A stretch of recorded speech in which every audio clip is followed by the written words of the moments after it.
Thank you for joining us. I'm Naiva Reynoso. Ahead, the joy of sitting at the local library, new wheels for foster youth attending college, and expanding healthcare in the city's core. But first, the Department of Public Health has made a huge investment in harm reduction services to save lives on the streets and provide a pathway to housing. As overdoses from fentanyl and other opioids rise at alarming rates in homeless populations, meet the people with lived experience, extending a helping hand.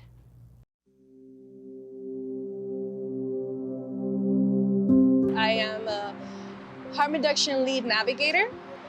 I struggled with addiction back when I was a little bit younger.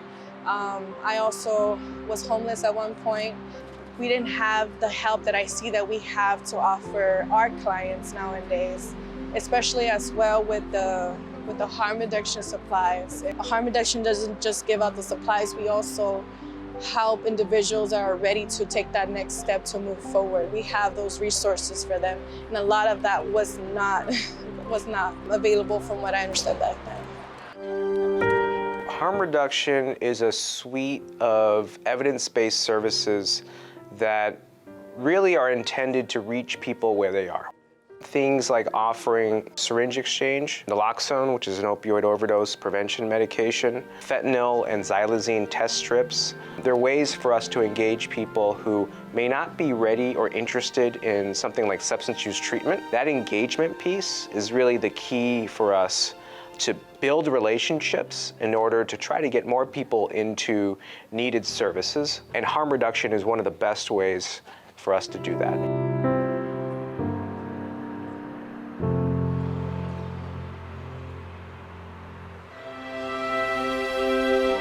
Me being homeless, I need help, you know, and it's hard out here. I really want to go to a program, go to rehab, and get my life together. I really want to get off the drugs.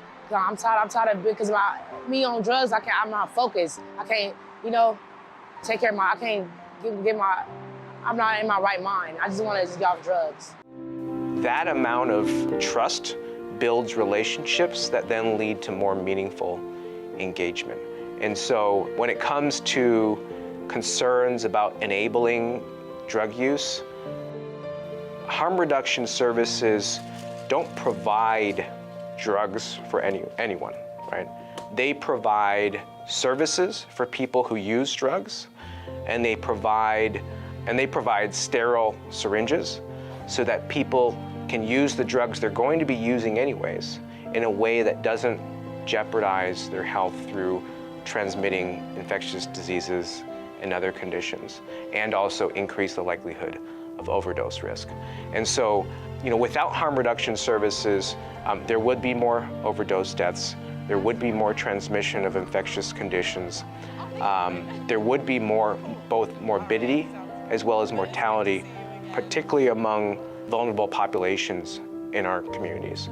People do not just struggle with addiction because they choose to. People struggle with depression. People struggle with some type of mental health. We've been in their shoes. We know the situation. We know the feeling. I'm really glad that I'm making a difference. I'm really glad that they see me, that they have something to keep going forward.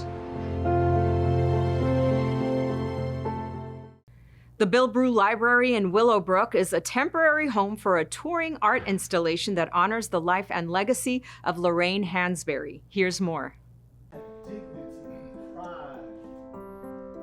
Tonight, we had a great exhibit with the artist Alison Sarr and her wonderful Lorraine Hansberry piece in partnership with the Lilies called Sit Awhile, right behind us. We also had our poetry group called Get Lit, who held a poetry event here at the AC Bill Brew County Library. I think what's unique about this piece is that it's very accessible to all different walks of life. This is a kind of art installation where it requires engagement. As you can see, there are several chairs that one can sit in and sit a while and contemplate the great works of a great American poet like Lorraine Hansberry. She set the preset for being young, Black, and gifted, to being a raisin in the sun, to being something that we never were, allowing the forces of life to make us new. Part of the joy of making public art is seeing how the public interact with it. And it's been traveling for over a year now. It started in New York City. It's been in Minneapolis. It's been in San Francisco. I haven't been able to catch it on all of its stops, but it's lovely to have it here in Los Angeles, or it was both at Grand Park and here at the library. And, they have very different audiences. The idea that you could come and sit down and experience it on your own level, whether it's with other people or with strangers or whatever. I was really excited to be able to do that. I was excited about coming. Anytime you have an opportunity to meet someone like Allison Sarr, that's big time. And it's just a big opportunity for this community to meet someone like Allison. It's like everything else. If you see it, you can do it. Pasadena City College and a local nonprofit teamed up to provide bicycles to transition age youth exiting the foster care system. We're partnering with PCC and One Bicycle Foundation to hand out 24 bicycles to foster youth that are either transitioning out of the system and/or are in the system that are attending Pasadena City College. As a former foster youth, these kinds of things didn't exist. It wasn't recognized the challenge of students in foster care. So to have higher administration aware of some of the challenges and doing things to reduce those barriers and recognizing that there are things that are outside of students' control and things that we can do. These are small things, but they're huge. So knowing that I don't have to spend gas to go to far like Santa Monica or Long Beach, I can use the train and then use my bicycle to go. Most of these students are looking for a short commute, something under 5 miles, and bikes are going to, in my opinion, beat a car, 9 times out of 10. By no fault of their own are they in our system, and we have an obligation to make sure that we provide them all the tools to succeed. And one of those tools is transportation. Many of them have to walk long distances to get here, and even to get to the transportation system. So these bicycles are going to provide them with a means to get to school, but also their independence.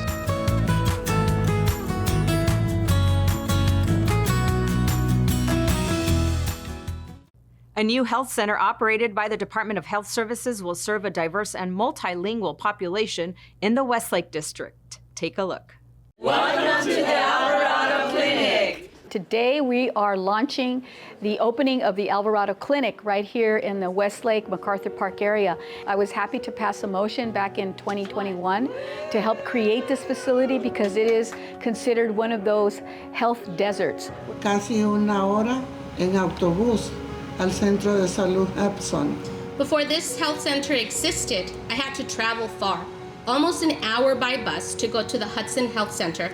I want to share with you how happy I am to know that we have a new health center near my home. Hi, and welcome to Alvarado Clinic. How may I help you? We invested heavily in making sure that everything in our clinic is up to the task. That is ranging from the exam tables that you see are now all ADA compliant to even the art that you see there. The purpose is to try to create an environment that provides peace to the patient. You also have exam rooms that are situated and built in a manner that maximizes space. And there's also a space available to draw and do lab work here. And I can tell you that I feel that this is first class. In our ambulatory care network alone, we serve over 400,000 patients for their primary care.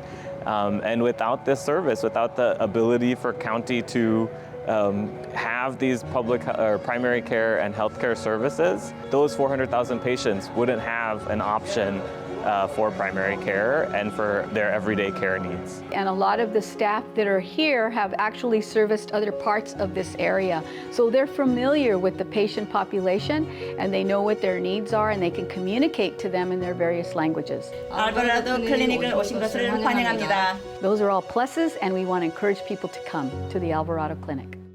Thanks for joining us. We leave you with scenes from the Long Beach Marina. We'll see you next time on LA County Close Up.